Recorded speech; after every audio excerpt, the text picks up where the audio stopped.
আমাকে দেখা যায় যে আমি বাসার মধ্যে শুয়ে বসে আছি, মানুষ আমাকে ভাইরাল করে দেয়।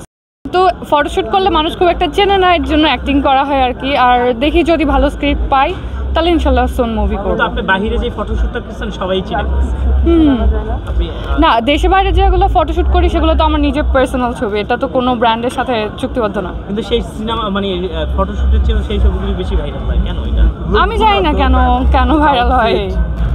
এখন কি আসলে আপু একটা কথা জানতে চাচ্ছি, আমরা যদি উত্তর দেন, আসলে এখন ভাইরাল হওয়ার জন্য অনেক ছবি তুলে, আসলে এইটা কেন হচ্ছে যে আপনারা মেইন ফটোশ্যুট না করে অন্য সিনেমা মানে ছবিগুলো বেশি করছে? আচ্ছা, সব মানুষের একটা পার্সোনাল লাইফ আছে, সো তারা পার্সোনাল ছবি শেয়ার করতেই পারে, যে কোনো জায়গায় গেলে ছবি শেয়ার করতেই পারে। যেহেতু উই আর পাবলিক ফিগার, সেহেতু আমাদের অ্যাকাউন্টটা পাবলিক থাকে, সো সেখান থেকে যাদের যে ছবি ভালো লাগে সেটা নিয়ে নিউজ করে, সেটা নিয়ে ভাইরাল করে। এটাতে যে আমরা ভাইরাল হওয়ার জন্য এরকম করি এরকম কিছু না, যে ভাইরাল হওয়ার জন্য করে সে বলতে পারবে, বাট আমার এটা ইন্টেনশনালি করা হয় না।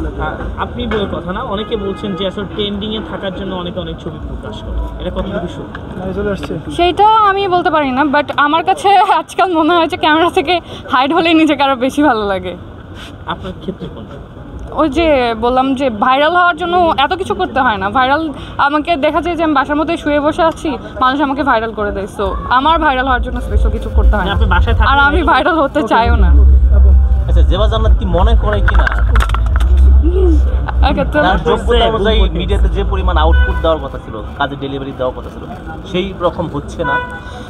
অ্যাকচুয়ালি আমার ওই যে বললাম মিডিয়াতে আসার প্ল্যানই ছিল না, তো একটা দুটো করে কাজ করতে করতে আসলে এতগুলো করা, তো অনেকে যদি বলে এটা যে আউটপুট কম হচ্ছে আমার মানে এক্সপেকটেশন অনুযায়ী, তাহলে আমি বলবো হ্যাঁ এটা ট্রু, কাজ আমি তো আমার কাজ নিয়ে এত বেশি কনসার্ন না, সো হতে পারে এটা একটু সিরিয়াস হওয়া দরকার।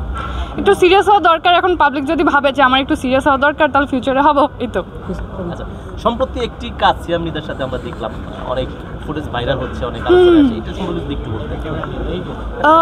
সম্প্রতি যে গানটা রিলিজ হয়েছে সেটা হচ্ছে স্যাড রোমান্টিক ছিল, সো এখানে হচ্ছে আমার ক্যামেরা অ্যাঙ্গেলটা ছিল একটু ডিফারেন্ট, আর হচ্ছে আমার একটু ওয়েট গেইনের কারণে আমাকে দেখতে একটু অন্যরকম লেগেছে, যেটা আমারও এরকম আশা করিনি, সো তার জন্য আমার নিজের কাছেও মনে হয় যে না আর একটু বেটার করতে পারতাম ড্রেস সেন্স। ইয়া, ওকে, সামনে কি কাজ আসছে? বললেন যে বেটার করতে পারতেন। তো ফটোশ্যুট করলে মানুষ খুব একটা চেনে না, এর জন্য অ্যাক্টিং করা হয় আর কি। আর দেখি যদি ভালো স্ক্রিপ্ট পাই তাহলে ইনশাল্লাহ সোন মুভি করব। তো আপনি বাইরে যে ফটোশ্যুটটা করছেন সবাই চিনে। আপনি না, দেশে বাইরে যেগুলো ফটোশ্যুট করি সেগুলো তো আমার নিজের পার্সোনাল ছবি, এটা তো কোনো ব্র্যান্ডের সাথে চুক্তিবদ্ধ না। কিন্তু সেই সিনেমা মানে ফটোশ্যুটের চেয়ে সেই ছবিগুলো বেশি ভাইরাল হয় কেন? এটা আমি জানি না কেন ভাইরাল হয়।